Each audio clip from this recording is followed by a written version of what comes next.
Today we have two beautiful souls joining us, Jamia Burcham. Hi, Jamie. Hello, everyone. And Missi Peckham. Hi. Hi, Missi. So we're going to dive right into it. Today we're going to talk about the Great Divide, which is, of course, the face mask.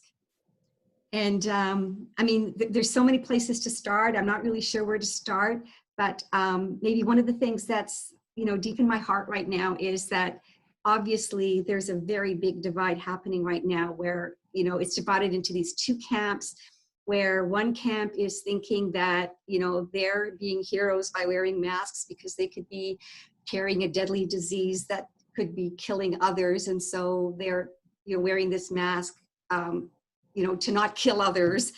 And even if they are healthy and have no signs of it, and it's well-intentioned, of course, coming from this well-intentioned place. And then there's a side that is all three of us happen to be on this side. So this is kind of one-sided, and I'm thinking maybe I should have one later where I have, the two sides talking to each other. But because it's like we see draconian measures where small businesses are being closed, old people are dying without relatives, children are being gagged and told they could carry a deadly disease and could be killing other people's grandparents, they don't wear this gag.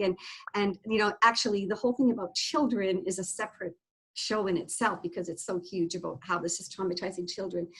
But underneath all of that is like, how are we treating each other? Because it's like, there's a lot of hostility going on, and the hostility is what's dividing us, because it seems like more and more, people are just like name calling and mocking each other and all this other, and I'm guilty of it. Like, I see these jokes about mask wearers and I laugh, and then I feel guilty because it's like, well, I mean, that how yeah, but Dee, some of them are just funny. They really are. And that's the thing, is like, there's the whole issue about humor, right? Because humor at the expense of others, because, I'm reminded about this friend of mine whose ex-husband now, used to always make jokes at her expense, right? So he was a joker and he always had to tell jokes, and so he would, like, I remember one time she wore a beautiful summer dress and he said, "You look like a stuffed sausage in that dress," to make a joke, right? So it's like, we have to be careful about what we're laughing at, right? And so, Excuse me, but that is not a joke. That is an insult. I know. But that's the thing with some of these memes, right? They're really putting people down, right? Especially like the people that really believe that masks do prevent the spread of viruses, even though there's actually no evidence of that. They think they're being kind, right? And but then they get cruel to other people that don't, and like. It's like, well, I don't know. I need you guys to talk, because I'm just kind of in this place of like, how do we do this with kindness? Like, and also, is it our responsibility to awaken others? And to what degree? Because I have remained silent for so long about what I'm feeling, and I'm starting to think that I'm contributing to the problem if I remain silent, right? And then how do we do it kindly? That's a great question. I love that question. You want to go first, Jamia? I have a couple of thoughts, but I kind of want to hear from you first. Well, I think we're definitely here for a reason during this time, and at the consciousness level that we're at, for this reason of helping wake others. I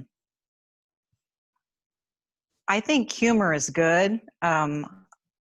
I don't believe berating someone is very good. Like, I mean, you can tell when, like the sausage joke that guy did, that's just rude. That's just, hurting somebody's feelings. I heard somebody say the other day that they thought the humor that was putting out there might wake some people up to where they look at it and they're like, that's like a poke at me. Well, then they can kind of go inward with that, and that kind of wakes them up. I try to look at everything through the eyes of love, and yeah, some of it's really funny because it's just so preposterous on what some of these people are believing. For instance, I was in the driveway last night, and someone pulled out of their driveway, just came out of their house and pulled out of their driveway alone in their car, and they were fully masked. I'm not even talking here. I'm talking here, in their car alone, fully masked. And I was like, I almost felt bad for them, to be perfectly honest, not in a way that I'm better feeling bad, in a way that they're missing out on so much. Just so it's a really good discussion, Dee, that we're having, because there is so many different perspectives to see in it. And I personally view it as, it's frustrating for me because I consider myself a patriot and I believe in freedom. I believe in freedom for everyone. And you have a lot of people on the left saying, it's my body. If I want to have an abortion, if I want to do whatever, then it's my choice. Then it's my choice to wear a mask or not. I shouldn't have to be mandated by the government to say, you're going to wear a mask. And this has become widespread that these people are filled full of self-righteousness now, that they think it's okay to get onto us non-mask wearers. And it's actually, they have their own type of beratement on us as well. Yeah. It's not just one-sided. Definitely. There was a Yahoo article that came out yesterday that said it's okay to yell at non-mask wearers that you see out in public. Okay. So Yeah. I don't know which is worst. Yeah. Thinking that it's okay to actually send hate to someone, Yeah. or kind of laugh a little bit and have humor about it. And I think that's one of the main things that's bad right now too, is it is a divide. Yes. They want us to be divided. They don't want us to look at somebody wearing a mask and say, I understand you're coming from a place of fear and that's okay. They don't want that. Yeah. They want us to look at that person and say, you're an idiot.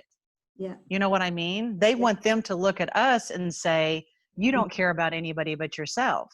Yeah. So the main thing is unification across the board. Yeah. Like there's this misunderstanding about the other side, each side on the other side, because one side, the side that wears the masks, I've heard them say a lot, I'm not in fear, I'm just protecting other people, right? So they're going, stop telling me I'm living in fear, I'm the hero who's not killing others.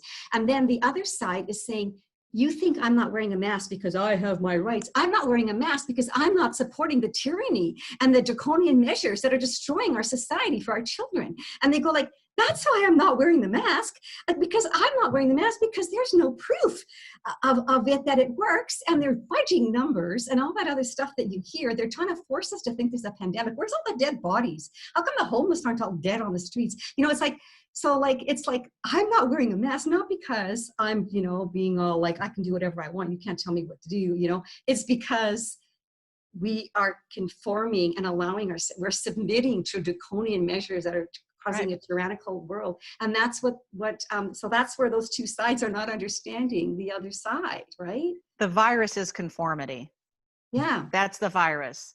Because, and I think this is the frustrating part, and Missi, you're probably going to agree with this 100% knowing you. If people were paying attention to the numbers and they were truly informed, nobody would be wearing a mask. That is where the frustration comes in. And then that's when you get frustrated and then you go to the humor of making fun of, because it's like, what do you have to do to wake up? I mean, it is literally not there. If you look at the numbers, if you look at that, I mean, there's even on the CDC website in fine print, it tells you that it's not even pandemic level anymore.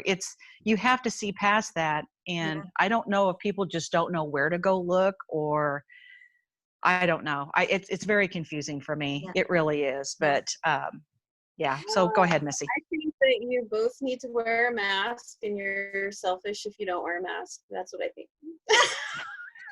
Missi, well, who are you? Okay, let's debate this. Now, what did I do just then? I tried to use guilt and shame to manipulate you. And I want to tell you guys, whenever somebody's using guilt and shame, they are trying to manipulate you. That is it. End of story. Period. I learned this when I was like little with my grandmother, you know, because she used guilt and the shame all the time. And even as a little kid, I could feel it in my body that it was a lie. So guilt and shame are always a lie. And guilt and shame is being used on a mass scale. You know, in the media, you see Tom Hanks, who knows where he is. He always appears with the same background all the time. He doesn't even look like himself. Who knows? And we've got Tom Hanks. So we all kind of suspect that he's a satanic worshiping child pedophile baby eater. And he's saying, just come on, guys. At the very least, you can wear the mask. And we've got Matthew McConaughey saying the same thing. Like they've got now they've got all these satanic pedophile child eaters telling you to wear the mask. What does that tell you? And for me, I zoom out to the bigger picture as an angel. I fly out and I look down and I go, okay, what's really happening here? And to me, I see what's truth for me, and you guys might think I'm crazy, but what's truth for me is that this is like a mass satanic ritual. Mm-hmm. And that they are trying to get people to wear the mask to participate in this satanic ritual, and that we are all being looked at not as humans but as animals. And this is like part of some kind of torture project. And I know to a lot of people that would sound crazy, but I'm just zooming out and I'm looking at this from a higher perspective. And to me, the mask offends my soul. I had a weird situation today. I had a guy come spray for roaches because I live in Georgia and we have roaches. And so he comes to my house and he's wearing a mask. And for a strange man to come into my home with a mask on is horrifying. It's terrifying. I don't like it. I'm not comfortable with it. I invited him to take it off. I was like, please, you don't have to wear that for me. And I said to him, if you feel more comfortable wearing it, that's fine or whatever. And then when he left, I was like, I wish I hadn't done that to myself, because I felt so scared. Like it was scary to me. It's scary when I go to the grocery store and I see people in masks. It is terrifying. I feel like I'm living in It's weird. I feel like I'm living in a dystopian nightmare, some kind of movie where I'm just like, the zombie apocalypse is really happening. So that's how I feel. And I feel like people who wear a mask, I feel like their personalities are changing. Like I've seen my friends who wear a mask, you know, my pastor at my church. I was going to a Unity church, and you know, he's talking about like how he doesn't understand why everyone's not wearing a mask. He refuses to have the church congregate again because he's so scared. And to me, that's not living in faith. That's living in fear. And that's Absolutely. Living against the principles of the church. And if we are living in fear, we are living under some kind of satanic rule. I mean, it's either fear or love. That's it. Yep. And I don't want to be mean to anybody or unkind to anybody, but how I approach it with people is I talk to employees at stores all the time. I always use going into stores as an opportunity to plant seeds and raise awareness and raise consciousness, because for me, it's about elevating consciousness. That's what I came here to do, you know. And when I look at myself and I look at my own eyes in the mirror, I see a warrior. And I feel like it is a spiritual war. To me, it's a spiritual war. Wearing a mask goes against my soul. It goes against my religion. I tell people all the time, if God wanted me to have my nose and mouth covered, he would have certainly made me that way. No one can take my breath from me except for God. God gave me my breath, and he's the only one that can take my breath. And God gave us immune systems, and I trust my immune system. And you know what? I'm 65 years old, and I feel fantastic. And I don't think anybody's going to kill me. I don't think a child needs to wear a mask in my presence because I'm an old person and they could kill me, right? It's like the thing that kills me is spiritual people. Like more and more I'm seeing spiritual people who are siding with the mask. And it's like, I thought you were spiritual. I thought you believed in God and your infinite soul and your invincibility, and trust your immune system and trust the world and everything. It's like, that's what's starting to freak me out, is when I know people that are spiritual and they're siding with the mask, and I'm going like, what is going on here? That's freaking me out. It is freaking me out too. Yes. Just it's because not the truth. Just because they think they're spiritual and they try to act spiritual doesn't mean that they're awake to what's going on. And Well, I think a lot of the spiritual people are ignoring all of this right now. And it's really too bad, because if they would, in order to get over this darkness and this satanic BS that's going on, we have to acknowledge it. We have to know it's there. If we don't know it's there and we don't acknowledge it, we cannot defeat it and get rid of it. Because if you ignore something, it's going to stay there, and they're going to get more power, and it's going to get more powerful. So there's been so many people say, oh, well, my thoughts create my reality, and I don't want to look at that because then I'm putting more energy in that, and then that's going to get stronger. Well, your thoughts do create your reality, but you have to be aware of something in order to get rid of it. Okay? So therefore, if you are truly strong in your spiritual faith, you will be able to acknowledge it, see it, not attached to it, stay detached, and look at everything through the eyes of love and your faith, and hold your power and say, you might exist, but you're not going to defeat me. You're not going to defeat us. Yes. And it makes me so sad to see all of these spiritual people on the path of wanting to live in love and wanting to do good and wanting to create their lives. Fantastic. But we have to band together. We have to unify and band together. And I've tried to bring it to light to several people in the community, and they just don't want to have anything to do with it. And that's their choice, but they're not being part of the solution, if that makes sense. Mm-hmm. Your capacity, to me, your capacity to hold light is in correlation to your capacity to hold the darkness. If you can see the darkness, if you can hold the darkness, if you can see that and don't get sucked into it and know that it's there, see it in this reality. We are in a third dimensional reality. It's there, baby. It's there. Bring yourself to a higher dimensional reality to where you can see it. You don't give it any energy. Yeah. And defeat it, and then move up to the fourth, fifth dimensional energy, to where we're being pushed to move.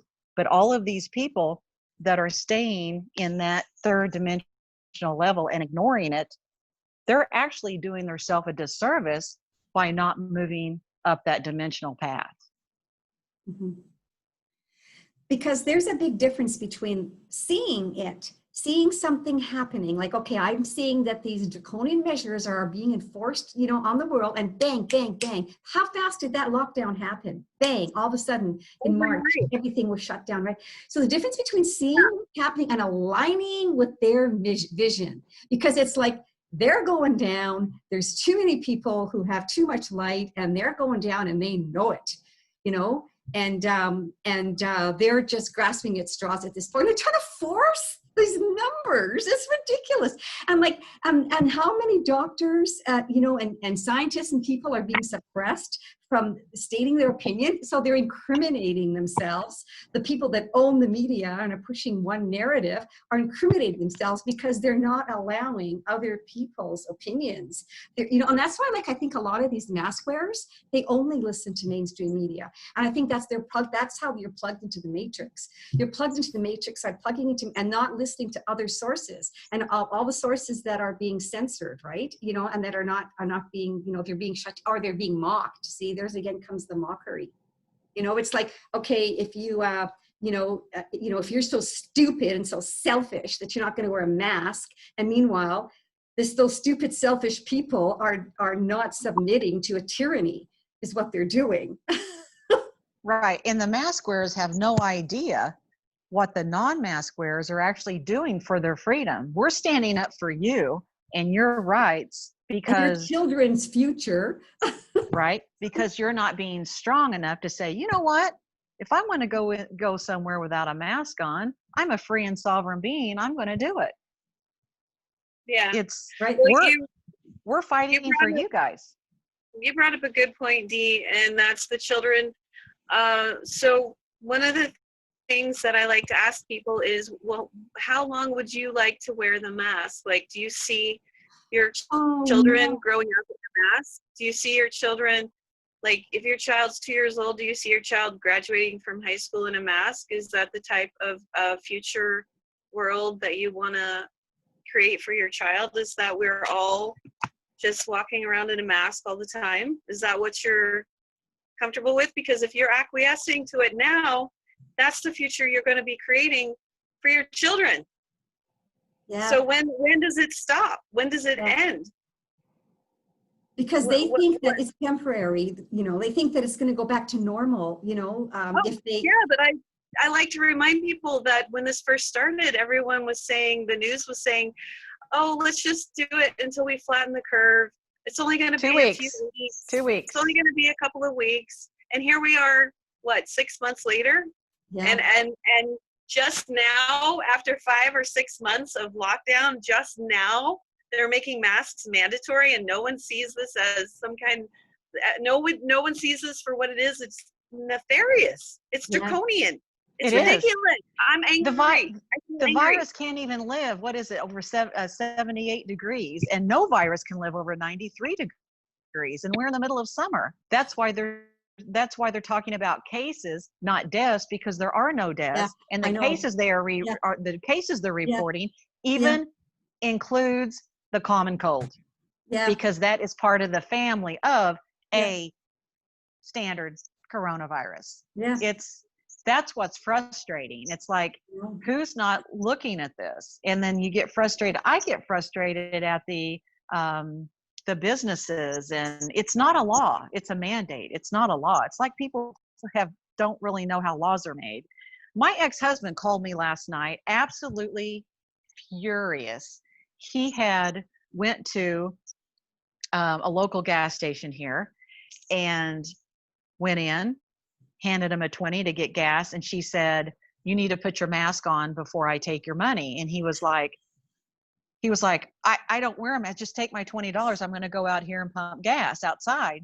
She was like, well, you have to put your mask on. Here's a mask. You put it on before I take it. He was like, I'm not putting one on. And so he said, you know what? Forget it. He said a few choice words before he left. He went to another gas station down the road. Now, both of these gas stations are bigger, like a franchises around here. Went to a gas station down the road, went in. The guy said, the second one was a gal, and she took his 20 and said, before I put this in, you need to put your mask on. And he said, I'm not going to wear a mask. I'm going right outside to pump gas. Whole thing all over again. She hands him his 20 back and says, well, I'm not putting it in here until you put your mask on. He said, well, that's going to be a cold day, and left. And he called me and said, I guess I'm not getting gas. And I said, just use your debit card, you know. But it's getting to the point that these people are being so programmed. Yeah. Who would have thought? That's something bizarre. I mean, that makes no sense. It's bizarre to me that all the major grocery store chains are just now mandating that you have to wear a mask in the store to get your food. How scary is that? That's so scary. Right. And then I had one of my coworkers say to me, well, Missy, why won't you just wear the mask for 10 minutes while you go into the store? Because I'm too beautiful to wear a mask. That's why. You know what, you guys, I hate to interrupt, but you know what I forgot? I forgot that Zoom only lets you do a 45-minute call if it's more than 2 people. And I forgot about that because I usually only do 2 people. So I think it might shut down. So I'm going to just create a new meeting for us to continue, because I'm getting this message. I got 5 minutes left unless I upgrade to Pro, which I don't know what that is, but I have Pro. yeah. So can I just do it right now? No. Does that mean we have to log back in again? Do all that? Yeah, I'll send you another link. Yeah, and then I'll just like edit, I'll edit this part out. Is that okay? I forgot about that. I should get the Pro too, so I can do more than, but I never thought of that, because for 2 people you can go, all day long. I should probably jump off pretty soon, but I did want to share some tools with you guys, because I think what we're all feeling from what I'm hearing you guys say, and I'm feeling it too, is anger and frustration in the face of ignorance. And so some tools that I have that I use for myself is to really connect with my heart, which you guys already know. So number 1, connect with my heart, and then gratitude. So if I'm in the face of somebody telling me I need to wear a mask, or arguing on Facebook or something like that, I really take a minute to just get into my heart, and then I ask God, okay, God, speak through me, because if divinity is speaking through me, then I can't say anything unkind, right? That's just not even going to be a possibility. And I think that's what we're being called to do right now. We're being called to raise the consciousness of the planet, to speak our truth, and speak it in a kind way, because you can always say what's kind, right? And anyway, I love those are. Kindness is a choice, right? Did you have another one? Mm-hmm. I just wanted to say that if somebody is projecting judgment or guilt, it has to do with them feeling guilty. So if they're saying to you, well, just wear a mask because that will help other people, that means that they're buying into the lie that they should feel ashamed or feel guilty for not wearing a mask. So just realize it's not yours. Like, even the frustration, the anger. And another tool that I would give for everyone watching is to ask yourself, okay, is this frustration mine or someone else's? Is this anger mine or someone else's? Is this guilt mine or someone else's? Because 9 times or more out of 10, it's not going to be yours. And just do what Elvis does, return to sender with consciousness attached. And ask questions like of yourself. Just ask, like, how can I be the most conscious person in the room? How can I be the most conscious person in the world? Like, what would create the most consciousness in this situation? And a lot of times, if I ask myself, can they hear what I'm about to say, and they can't hear it, then I just don't say it. Or I'll just say something like, well, that's just not true for me. Or what, I'll just ask what's going to create the most, because sometimes, like, when I don't know if you guys are both moms, I get the feeling that you're both moms. With my kids, and I really wasn't that conscious raising my kids, I will admit to them. I'm sorry if they're watching. I apologize. Me too. I'm sorry. If, like, in different things, work with them. So my stepson, he would run, he would do more dangerous things than the girls. He'd run into the street, or he'd run out of, like, a dog that was barking at him, or he'd swing from electric poles, and stuff like that. And so in those circumstances, I would have to scream, like, why are you trying to kill yourself, or whatever. And, sometimes you have to kind of shake people a little bit to wake them up. And so whatever energy is required, sometimes, making a joke is the energy that's required to create the change. So I'm not saying go out there and just like yell at people, but you know, being magical is being whatever energy is required. So that's just what I was gonna say. Beautiful. I'm all for grabbing a bullhorn. I'm almost to that point. I am. I feel that too. I feel that too. Yes. Oh, it says there's 1 minute left on the call here. So should we just say goodbye for now, Ben?